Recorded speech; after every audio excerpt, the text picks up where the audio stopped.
Welcome to Srinivas TK channel. General studies MCQs యొక్క part 2లో మనం మరొక క్వశ్చన్ గురించి తెలుసుకుందాము. దీనిలో భాగంగా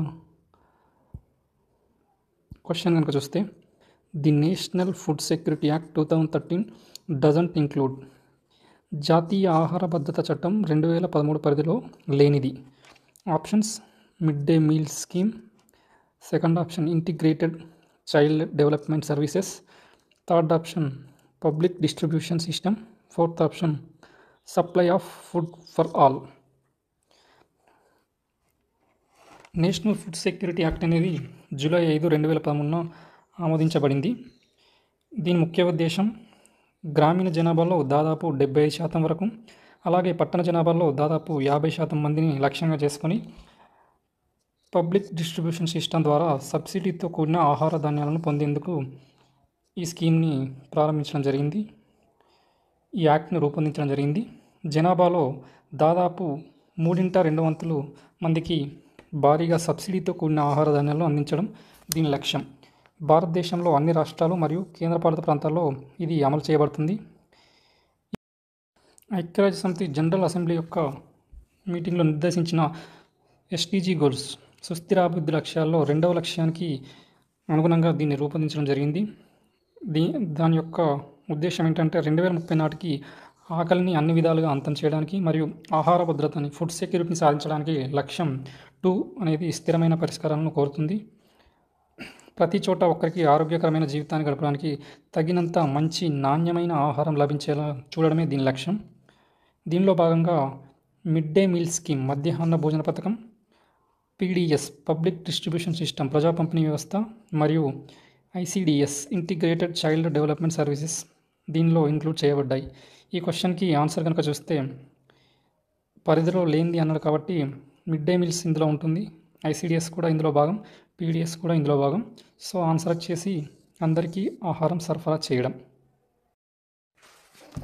మరొక ప్రశ్న, the consumer protection act envisages its machinery at. వినియోగదారుల హక్కుల పరిరక్షణ చట్టం ప్రకారం ఏర్పడిన యంత్రాంగం ఏ స్థాయిలో పనిచేస్తుంది? ఆప్షన్ 1 ద నేషనల్ లెవెల్, జాతీయ స్థాయిలో.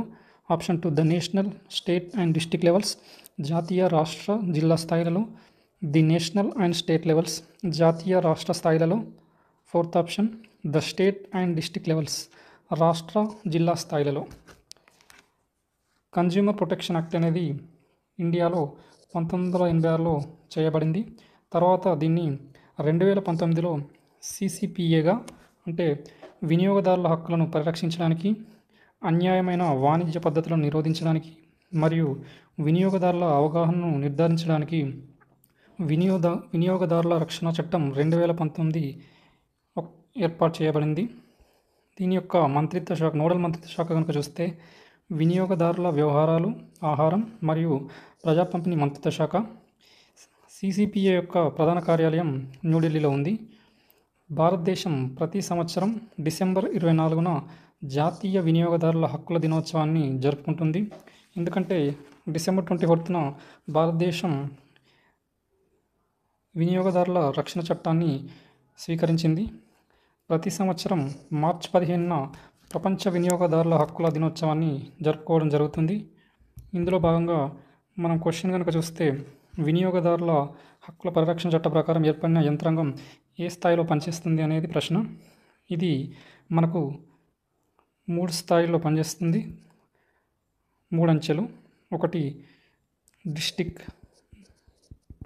రెండవది స్టేట్ లెవెల్, మూడవది నేషనల్ లెవెల్. అంటే ఇక్కడ మనకు ఆన్సర్ ఆప్షన్ 2 జాతీయ, రాష్ట్ర, జిల్లా స్థాయిలలో అనేది ఆన్సర్ అవుతుంది. మరొక ప్రశ్న, the Indian federalism is drawn from. భారత సమాఖ్య ఏ దేశం నుంచి స్ఫూర్తి పొందింది? Option 1 United states of America, option 2 Britain, option 3 Canada, option 4 Germany.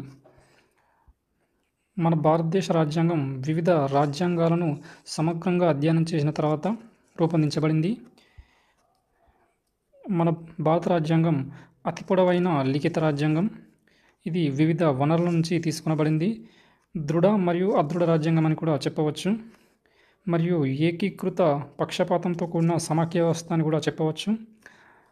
Parliamentary ప్రభుత్వ రూపమని, పార్లమెంటరీ సార్వభౌమాధికారం మరియు న్యాయ ఆధిపత్యం ఉందని, ప్రాథమిక హక్కులు, నిర్దేశక సూత్రాలు, ప్రాథమిక విధులు, లౌకికవాదం, ఒకే పౌరసత్వం, స్వతంత్ర సంస్థలు, అత్యవసర నిబంధనలు, మూడంచెల ప్రభుత్వం, సహకార సంఘాలు వంటివి మన రాజ్యాంగం యొక్క ముఖ్యమైన లక్షణాలుగా చెప్పుకోవచ్చు.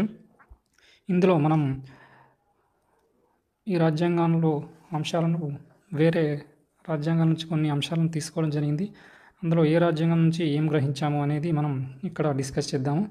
అందులో భాగంగా భారత ప్రభుత్వ చట్టం 1935, దీని నుండి ఫెడరల్ పథకం, గవర్నర్ కార్యాలయం, న్యాయ వ్యవస్థ, పబ్లిక్ సర్వీస్ కమిషన్లు, అత్యవసర నిబంధనలు, పరిపాలనా వివరాలు.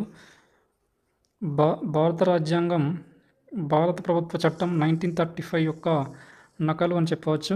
ఎందుకంటే మేజర్ పార్ట్స్ అన్నీ ఈ 1935 యాక్ట్ నుంచే తీసుకోవడం జరిగింది. బ్రిటిష్ రాజ్యాంగం నుంచి చూస్తే పార్లమెంటరీ ప్రభుత్వం, చట్ట నియమం, శాసన ప్రక్రియ, ఏక పౌరసత్వం, క్యాబినెట్ వ్యవస్థ, ప్రత్యేక హక్కులు, పార్లమెంటరీ అధికారాలు, ద్విసభ్యత్వం. అమెరికా రాజ్యాంగం నుంచి తీసుకునే చూస్తే ప్రాథమిక హక్కులు, న్యాయ వ్యవస్థ యొక్క స్వాతంత్ర్యం, న్యాయ సమీక్ష, అధ్యక్షుడిపై అభిశంసన, సుప్రీంకోర్టు మరియు హైకోర్టు న్యాయమూర్తుల తొలగింపు, ఉపరాష్ట్రపతి పదవి గురించి. ఐరిష్ రాజ్యాంగం నుంచి రాష్ట్ర విధాన ఆదేశిక సూత్రాలు, రాజ్యసభకు సభ్యులను నామినేషన్ చేయడం, రాష్ట్రపతి ఎన్నిక. కెనడియన్ రాజ్యాంగం నుంచి బలమైన కేంద్రంతో సమాఖ్య. ఇక్కడ మనకి ఆన్సర్ కెనడా అవుతుంది. సో దీనికి కంటిన్యూషన్గా మనం టాపిక్ చూస్తే కెనడా నుంచి తీసుకున్నవి కనుక చూస్తే బలమైన కేంద్రంతో సమాఖ్య, కేంద్రంలో అవశేష అధికారాలను, విశిష్ట అధికారాలను అప్పగించడం, కేంద్రం ద్వారా రాష్ట్ర గవర్నర్ల నియామకం, సుప్రీంకోర్టు సలహా అధికార పరిధి. నెక్స్ట్ ఆస్ట్రేలియా రాజ్యాంగం నుంచి తీసుకున్న అంశాలను కనుక చూస్తే ఉమ్మడి జాబితా, వాణిజ్యం, పార్లమెంట్ ఉభయ సభల సంయుక్త సమావేశం. జర్మనీ రాజ్యాంగం నుంచి అత్యవసర పరిస్థితి సమయంలో ప్రాథమిక హక్కుల సస్పెన్షన్.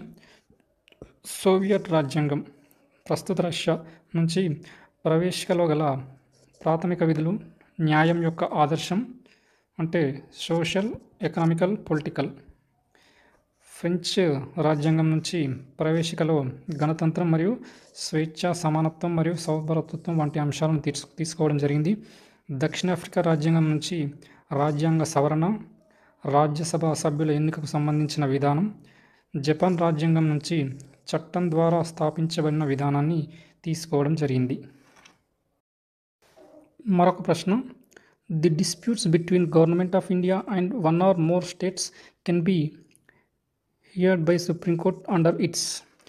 భారత ప్రభుత్వం ఒకటి లేదా అంతకు మించిన సంఖ్యలో ఉన్న రాష్ట్రాల మధ్య వివాదాలను సుప్రీంకోర్టు ఏ పరిధి ద్వారా పరిష్కరిస్తుంది? ఆప్షన్ 1 ఒరిజినల్ జ్యూరిడిక్షన్, అసలైన పరిధి. ఆప్షన్ 2 అడ్వైజరీ జ్యూరిడిక్షన్, సలహాపరమైన పరిధి. 3వది అప్పీలేట్ జ్యూరిడిక్షన్, అప్పీళ్లు వినే పరిధి. 4 నామినల్ జ్యూరిడిక్షన్, నామమాత్రపు పరిధి. ఇక్కడ మనం ఆర్టికల్ 131 ప్రకారం రాష్ట్రాల మధ్య లేదా రాష్ట్రాలు మరియు యూనియన్ మధ్య ఉత్పన్నమయ్యే చట్టపరమైన సమస్యలపై సుప్రీంకోర్టుకు ప్రత్యేకమైన మరియు అసలు అధికార పరిధి ఉంది అని మనకు తెలుస్తుంది. సో ఇక్కడ మనకు ఆప్షన్ 1 అనేది కరెక్ట్ ఆన్సర్ అవుతుంది. అసలైన అధికార పరిధి అంటే ఒక వివాదాన్ని మొదటి సందర్భంలోనే విచారించి నిర్ణయించే అధికారం కోర్టుకు ఉంటుంది. ఇక్కడ మనం ఆర్టికల్ గురించి డీటెయిల్గా చూస్తే భారత ప్రభుత్వం మరియు ఒకటి లేదా అంతకంటే ఎక్కువ రాష్ట్రాల మధ్య, లేదా భారత ప్రభుత్వం మరియు ఒకవైపు ఏదైనా రాష్ట్రం లేదా రాష్ట్రాల మధ్య, మరొక వైపు ఒకటి లేదా అంతకంటే ఎక్కువ ఇతర రాష్ట్రాల మధ్య, లేదా 2 లేదా అంతకంటే ఎక్కువ రాష్ట్రాల మధ్య వివాదం ఏదైనా ప్రశ్న, చట్టం లేదా వాస్తవం కలిగి ఉంటే దానిపై చట్టపరమైన హక్కు, ఉనికి లేదా పరిధి ఆధారపడి ఉంటుంది. ఆర్టికల్ 131 యొక్క స్వభావం రాజ్యాంగంలోని నిబంధనలకు లోబడి ఉంటుంది మరియు ఆర్టికల్లోనే పేర్కొన్నట్లుగా చట్టపరమైన హక్కులకు సంబంధించిన వివాదాలకి పరిమితం. అందువల్ల చట్టపరమైన హక్కులు ప్రమాదంలో ఉంటే తప్ప రాజకీయ స్వభావం గల వివాదాలు దీని కిందికి రావు.